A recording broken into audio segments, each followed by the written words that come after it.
This is Into the SingleVerse with Raj Verma. Unfiltered conversations about the latest trends and the tangible effects of real-time data on pivotal industries, our daily lives, and the future of our world. And talking about AI ethics, you and I both were in Davos last year, or this year, actually. Wow, earlier this year. Seems I know, like not that long ago, just a few months ago, Raj. That's true. And seems so long ago. And, AI ethics was a big part of the conversation as well. What are your views on ethics, AI governance and compliance and a regulatory body, etc.? Yeah, I do think that there's going to need to be different forms of regulation. Like there'll need to be, to some degree, existing laws can deal with existing problems, but I think there'll also probably need to be new legislation to help protect people's privacy in the era of AI. There'll need to be new legislation to, assure authenticity. These are very hard problems, and maybe legislation's too slow and can't catch up. There will need to be, I hope, legislation that creates public data sets that allow there to be competitive markets, make it relatively easy for researchers to, both build and test large language models. And then, of course, we're going to be able to need to do all of this regulation without either A, stifling innovation, or B, locking in the incumbents. That's an extremely hard problem. Europe has done a much better job than I would have expected. Yep. The way I had felt about European regulation up until the AI moment was they move really slowly and they overregulate. Certainly my experience at Speakeasy was dealing with European regulations was impossible. We didn't even take beta users from Europe because we couldn't deal with it. So I've been impressed with the European framework, and I think it'll probably be a model for the world. So that's the regulation question. On the ethics question, I do think that, these systems have ethics baked into them, right? There's a paper I was just reading this afternoon on, hiring decisions. Like if you use a large language model to help you make hiring decisions, the biases of history will go into your hiring decisions. Okay, that sounds bad, right? You're more likely to hire a man than a woman. That's bad, right? And it'll actually be inefficient for your company, right? If you are making biased hiring decisions, then you will hire less good employees, right? If you are over-hiring men and under-hiring women when, they're equally talented, your company will do badly. You shouldn't, A, it's unethical, and B, is bad for you. And there will be all kinds of biases like that we need to figure out how to identify, how to counter. And then there's some biases that are just the way the world works, where, AI says that, men can run the 100 meters faster. Well, that is just true. That is the way the world works. So you have to figure out which data is based on historical accuracy, which is based on biased data sets, which you need to counter. And it's a wonderful, fascinating, incredible question for everybody in this field. And so, we all talk about what jobs are going to disappear. One job that I think is very secure is AI ethicist. That is like... I couldn't agree with you more. In fact, talk about biases. Van Jones and I were talking about this, and he says the inherent biases would always identify an African American to be less likely to have committed a crime than any other race or a person of any other race because of the inherent biases. Mm-hmm. And the incarceration records that the country has. So 100%, I completely agree that there are so many inherent biases that are already prevalent in the data sets that we use to train the LLMs, that you're right, that job is a very secure job of the future. It's a very secure job. Like an AI auditor, an AI ethicist, and solving them is very hard, right? Mm-hmm. You go in and, do you audit all the data before you train the model? Well, that's pretty tricky. Yeah. Do you then do what Google did with Gemini and kind of tweak the prompts to counter what you perceive as the likely bias? Well, that's, as they showed, a problem. Do you create another LLM that audits your answers based on biases that you perceive might be in there? And what about hidden biases? What if, I don't know, it's been trained for whatever reason, right? Who knows why? Maybe it's because of the RLHF, maybe it's because the data sets they used, but let's say the AI has been trained to like think that Toyota is bad and Honda is good, right? And we have no idea why, right? And then when you ask it to describe a crash, it talks about Toyota. And when you ask it to describe a good incident, it talks about Honda. And we have no idea. Who could possibly conceive that this bias would exist?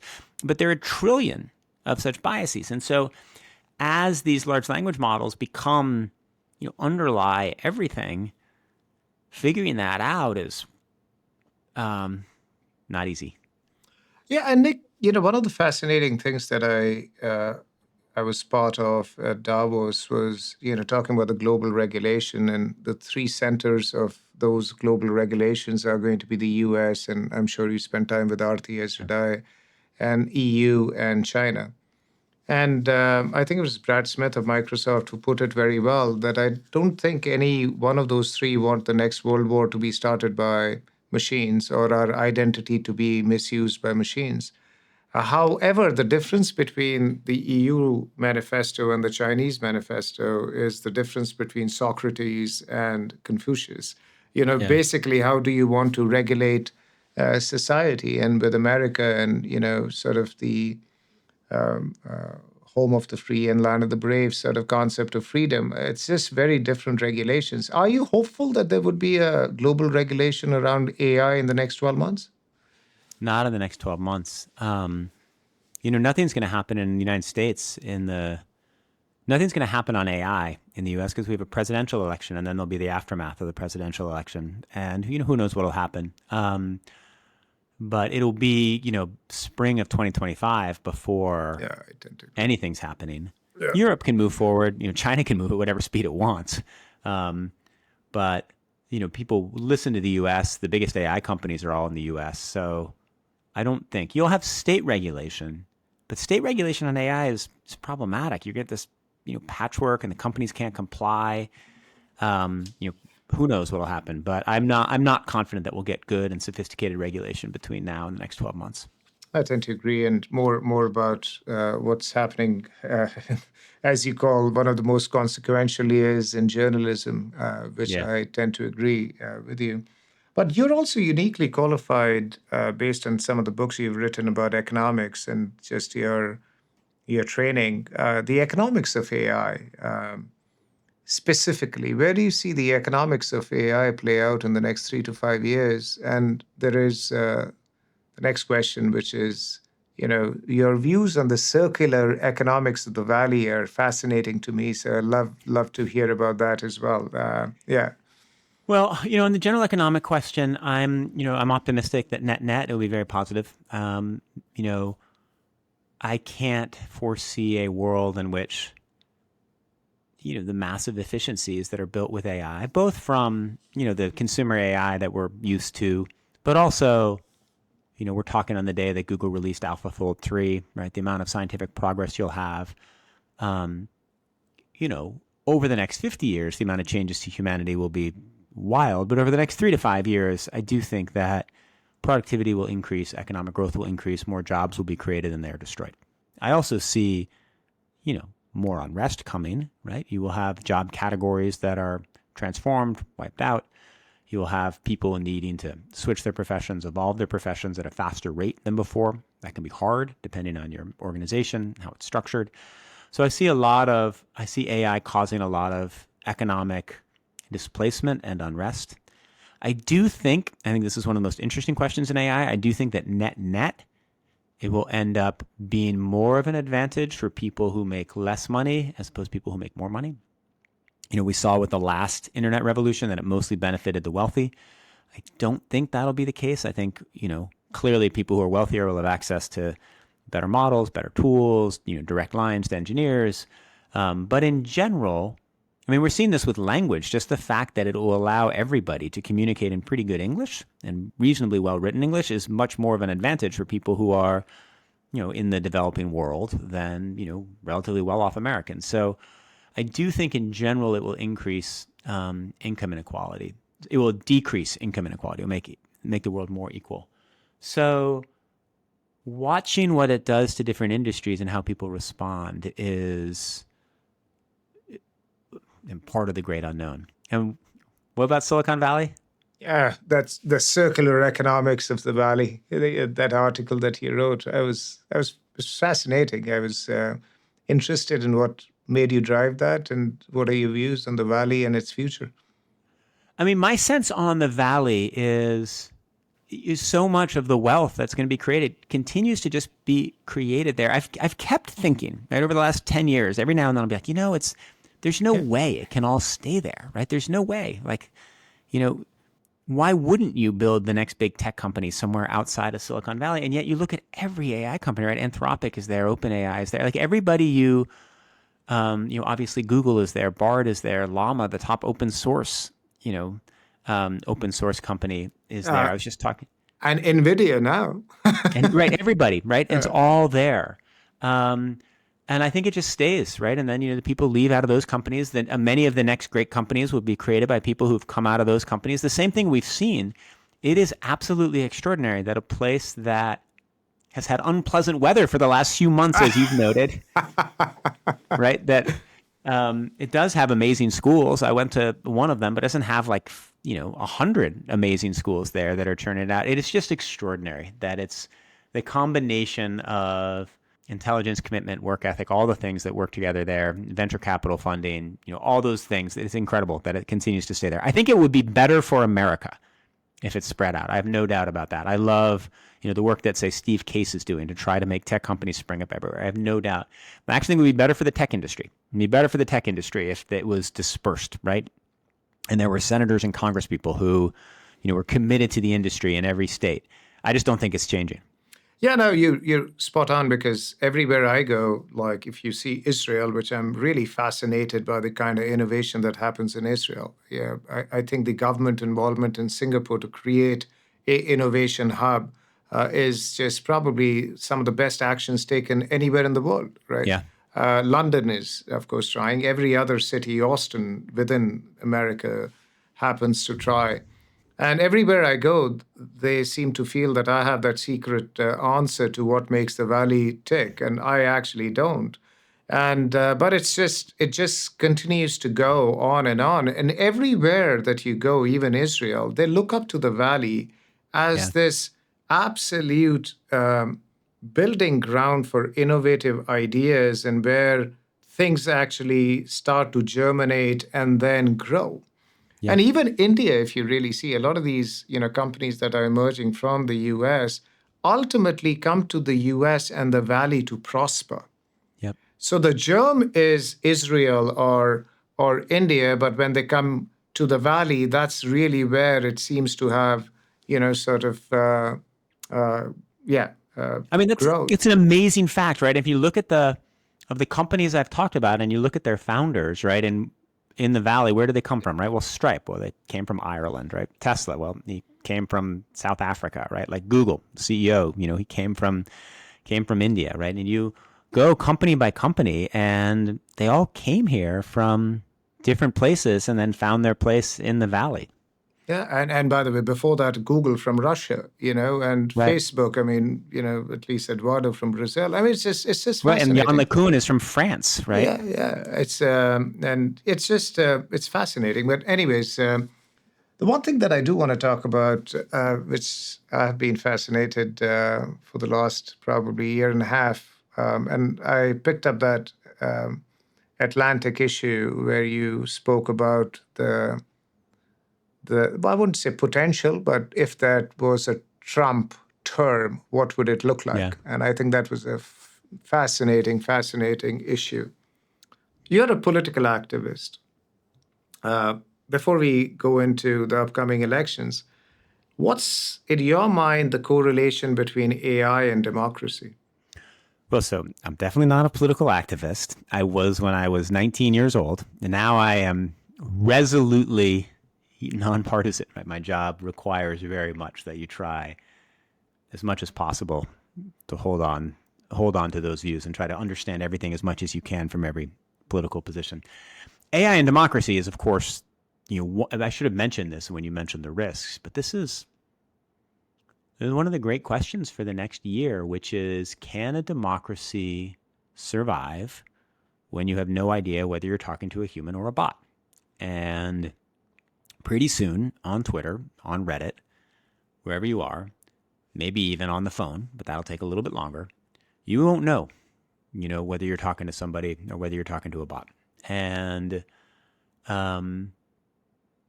what will that do to trust? You also won't know whether information was created by teams of humans or by teams of bots. And the most frightening scenario is just we come to trust nothing. And there are parts of the world where you don't trust anything, right? Where you don't, if somebody offers you a deal, you don't trust them, right? And there are parts of the world where somebody offers you a deal and shakes your hand and you completely trust it even without a signed document. And in the places in the world where you can trust people, everything's a lot simpler, a lot easier, and works a lot better. And in the places of the world where you can't, everything's a lot harder. And what I fear is the internet becoming a place of just total non-trust, where you don't know who you're talking to. You don't know whether you're being grifted at any moment. And the question will be, and you also don't know if anything is true, right? So if, I think in this presidential election, we'll certainly have believable deepfakes, and we'll also have real things that are dismissed as deepfakes. And we just, you won't know. And so there was a paper that I read recently about persuasion, and what they did is they got a bunch of political debates where everybody can argue either side, right? Should you get rid of the Electoral College? It's easy to see the arguments yes, it's easy to see the arguments no. And what they would do is they would randomly assign humans to one position. Get rid of the Electoral College, don't get rid of the Electoral College. And then they would have that human take that position they'd be assigned to and debate it with either a human or with GPT-4. And it turned out that GPT-4 was more effective at changing the original person's mind than the human was. And in fact, GPT-4, if given basic demographic data, was massively more effective. Now imagine GPT-4 not just with basic demographic data, but with access to everything about you, right? They've read my whole Twitter archive. They've read everything I've written. They know a lot about me. That would be an extremely manipulative potential bot. Now, it's not going to knock me out of like deeply held views. It's not going to convince me, for example, that there shouldn't be a First Amendment. But it might convince me on things that I don't really care about. And so you can imagine political operatives setting these armies of bots loose on the internet. Maybe they'll waste all their time arguing with each other because they won't be able to know either who's who. But that's a very dangerous information economy, and it's very risky for democracy. Now, scary times, like you rightly said. There's a lot of opportunity, a lot of things that we need to fear. Let's go into something which is a little more, rapid fire of sorts. And I won't put you on the spot at all, but book recommendations. I am, writing a book about running. I really like Alex Hutchinson's Endure.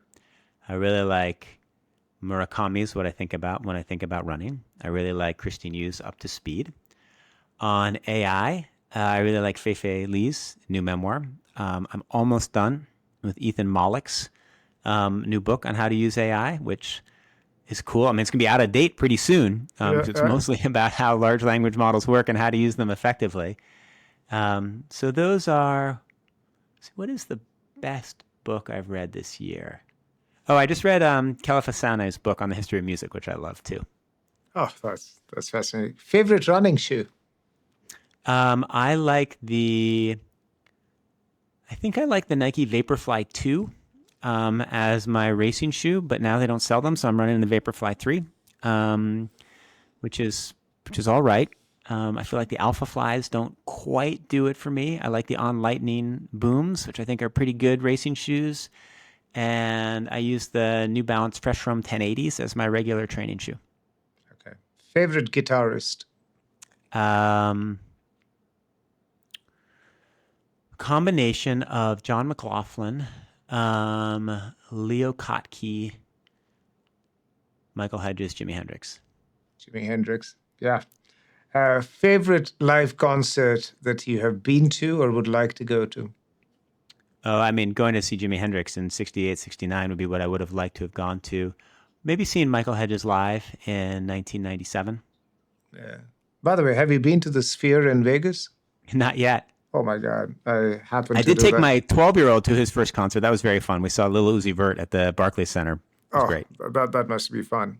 Favorite person you'd like to have dinner with, or the favorite person you've had dinner with, and next is that you would have liked to have dinner with. Well, so, my professional mentor, who I've had dinner with many times, is David Remnick at the New Yorker, who has been has taught me all kinds of wonderful things about journalism, about how to work, about how to be efficient. I often try to think of when I'm in a complex situation.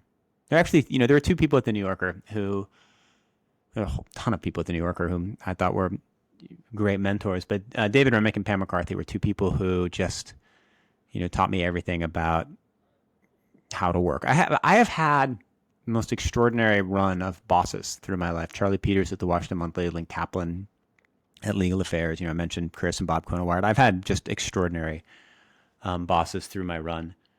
Person who I would like to have dinner with. I wish I could as an adult. I wish I could have dinner with my father when he was my age, and understand more about his life. I knew him extremely well. He's passed now. But I wish when I've had the experiences I've had and I've learned the things I've had, I wish I could talk to him about his childhood and about where he was then. What an answer. Favorite vacation location? A spot? Acadia National Park, definitely. Oh, I love the mountains. I love the carriage trails. Favorite sport to watch? To watch?